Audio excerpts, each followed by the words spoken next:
Halo, saya Sarah Stefani Monigir dari Fakultas Fisip semester 4 Universitas Pembangunan Indonesia Manado dengan NIM 1967201010 ingin memaparkan materi tentang pemikiran politik Soekarno, Bung Hatta, dan Tan Malaka dalam kehidupan politik di Indonesia dengan mata kuliah Pemikiran Politik Indonesia.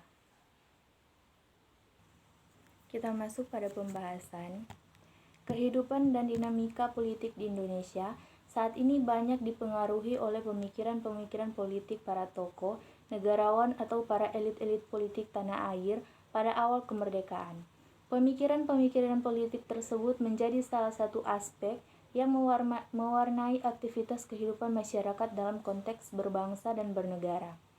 Pemikiran politik itu sendiri dapat dimaknai sebagai bagian atau dasar dalam filsafat politik. Oleh karena itu dapat dinyatakan bahwa dalam setiap pemerintahan atau kekuasaan pasti terdapat pemikir-pemikir politik dengan pemikirannya politik masing-masing.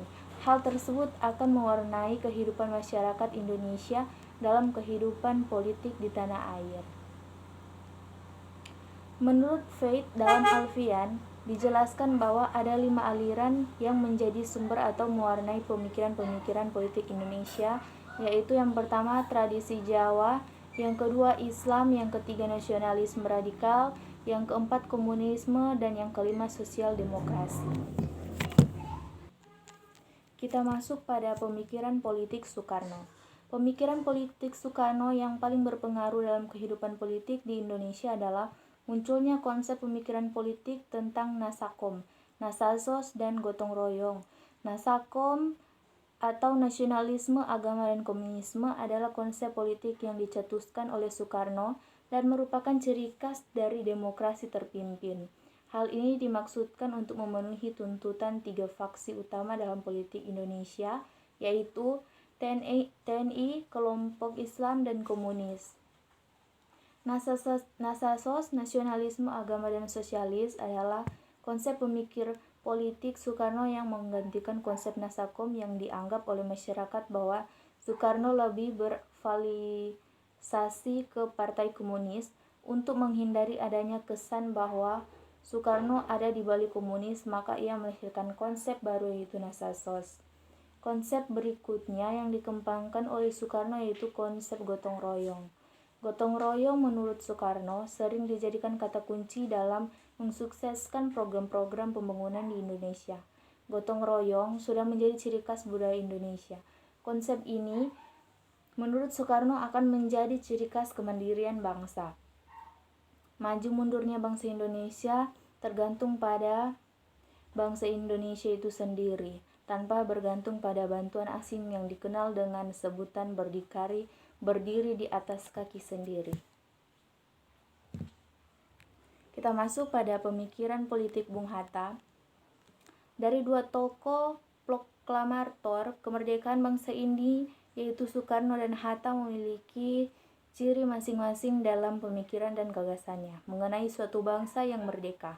Di suatu pihak, Soekarno lebih menekankan kepada persatuan dan kebesaran bangsa yang dapat mengorbankan semangat kebangsaan. Di lain pihak, Hatta lebih menekankan tentang kemakmuran dan demokrasi bagi rakyat Indonesia.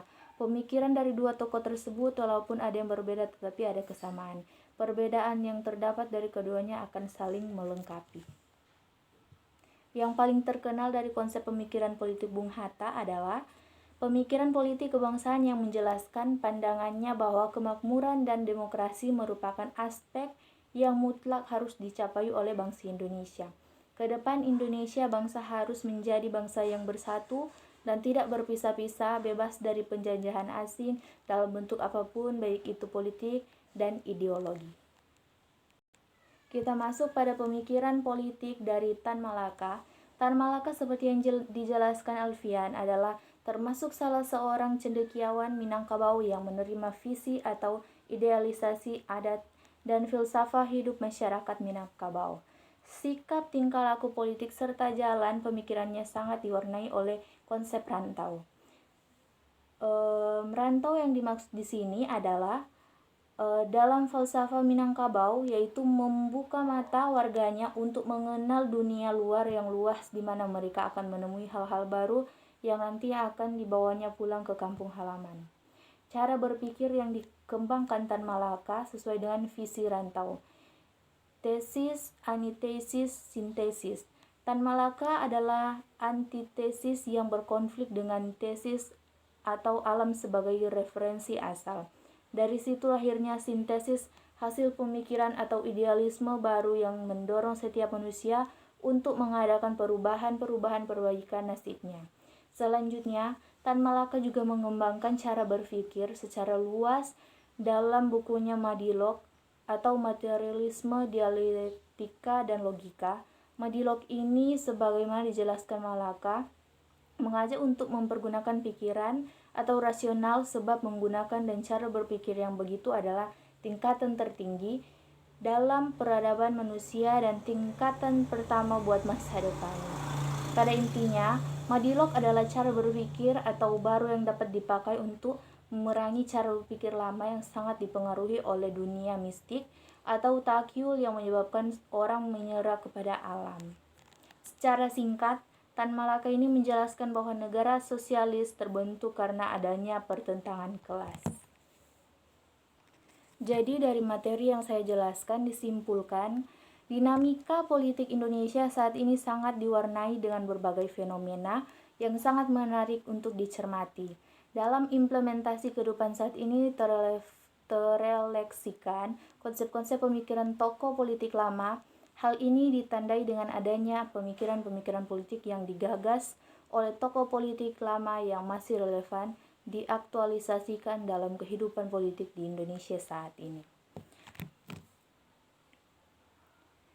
Ya, saya ingin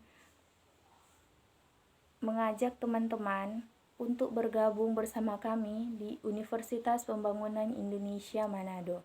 Terima kasih.